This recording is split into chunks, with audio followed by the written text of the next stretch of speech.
Thank you for watching Scary Bear Attacks. If you like this episode, please remember to hit the like button and leave a comment or two, then subscribe and click on the bell to receive notifications of whenever we release new videos. Also, please remember to share them to your social media. Welcome back to Scary Bear Attacks. Today's episode takes us to a very familiar location. Our most recent episode discussed a black bear attack in the town of Newcastle, Colorado, and this is also the setting for this episode. As mentioned in our prior episode, the climate here is very mild and called a Mediterranean climate. The summers are warm and dry, with winters that get cold and have significant amount of snowfall. Given it has plenty of sunshine and a relatively small amount of rainfall, the area is surrounded by mountains covered with sagebrush and a few pine trees. With an altitude of just over a mile high, and being surrounded by high mountains, Newcastle doesn't seem like a bear haven. There are plenty of mule deer and elk wandering the hillsides, which find their way into town from time to time. They pose a limited threat to city residents, but the predators here include bobcats, cougars, coyotes, and black bears, which can be dangerous when they encroach on human habitats. In the fall of 2022, residents of Newcastle had begun to see black bears roaming the streets at night from time to time. Our victim, whom we will refer to as Rick, had a black bear visiting his home the last few nights. This time of year there isn't much in the way of calorically rich foods in the sagebrush surrounding town, and the fruit trees, barbecue grills, bird feeders, and garbage cans sent tempting scents aloft on breezes each day.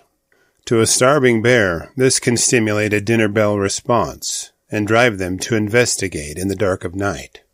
On the evening of October 2nd, 2022, Rick was reclining for the evening when he heard some noise outside his back door. Now, Rick was not taking this invasion of his property lightly. If it was a burglar or a bear, it was about to meet a man who definitely would not tolerate its presence. Rick grabbed his pistol and headed into the inky night, uncertain of what he was about to encounter. Before Rick's eyes could adjust to the darkness, he was knocked from his feet by a powerful and surprising impact. With his mind racing, he knew by the force that his attacker must be the black bear that had been visiting his property on prior evenings. As the bear closed in on Rick, the man pushed his face into his left elbow, bending his arm around his face in hopes of fending off the bear's powerful jaws. He felt the bear's teeth punching holes through his flesh in his left arm and hand as he struck the bear, trying to fend it off. As he fought the bear, Rick reached his right hand out, searching for his pistol, which fell from his grip at the force of the initial blow. Pulling the pistol into his right hand, he turned it toward the bear and fired 3 quick shots from near point-blank range. The rapid gunshots and resistance from the man gave the bear second thoughts about fighting anymore. It turned tail and disappeared into the darkness, leaving Rick in pain, bleeding, and dazed. Now free of the bear's threatening presence, Rick staggered into his house and called one of his relatives. He relayed the details of the bear attack and was encouraged to go to the hospital to get checked out. Wounds from any animal's mouth can transmit infectious bacteria, and getting help right away is the best method of avoiding infection and the complications it can bring. After being transported to the hospital, medical professionals there notified Colorado Parks and Wildlife officials to report the black bear attack. By 1 a.m., they had rounded up the local police and organized a search for the bear along neighborhood roads. While interviewing Rick about the attack, they gathered valuable information and learned that he wasn't positive that any of the bullets fired by him struck the bear. This neither eliminated nor included the potential for a wounded bear to be roaming the streets of Newcastle and added urgency to their search.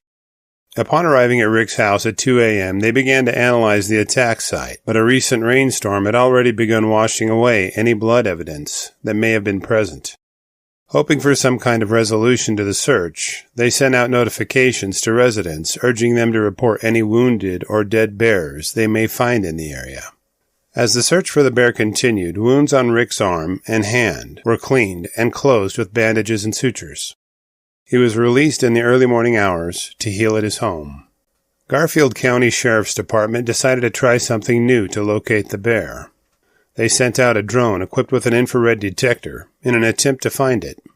They searched through Monday and the evening before calling off the search for the bear by Tuesday. Though their search revealed a significant amount of bear activity in the area, it was unfruitful in locating the bear involved in Rick's attack. Warnings to residents in the area to safely secure their trash and pick up any fallen fruit in their yards were issued. Making sure that bears have no reason to visit houses is key to maintaining safety from surprise encounters. Rick's black bear attack was the second in several weeks in the small town of Newcastle. The first attack of 2022 was discussed in our prior episode regarding the bear attack on Akasha Jensen. Contributing factors to these attacks may be linked to the lack of food in the area around the town, in addition to the sense of human civilization. Hungry bears may be desperate enough to search for additional calories in places they normally wouldn't look during the hyperphagia of fall, as they try to fatten up for hibernation. In the state of Colorado, there are reported to be 17,000 to 20,000 black bears residing there, with thousands of incident reports of bear activity having been provided. Only 4 fatal wild bear attacks have occurred in Colorado in its history. With a black bear population density of a single bear for every 20 square miles, Colorado's bear population is high and could present a growing potential danger to humans and domestic animals if not balanced, and they are hazed away from towns and residences. After reviewing the facts surrounding this episode, I'm left with a few questions for you. What other course of action could Rick have taken to confront the bear and chase it away from his home? Given the bear was habituated to human residences, should local police and wildlife officers have taken a greater role in hazing the bears out of town?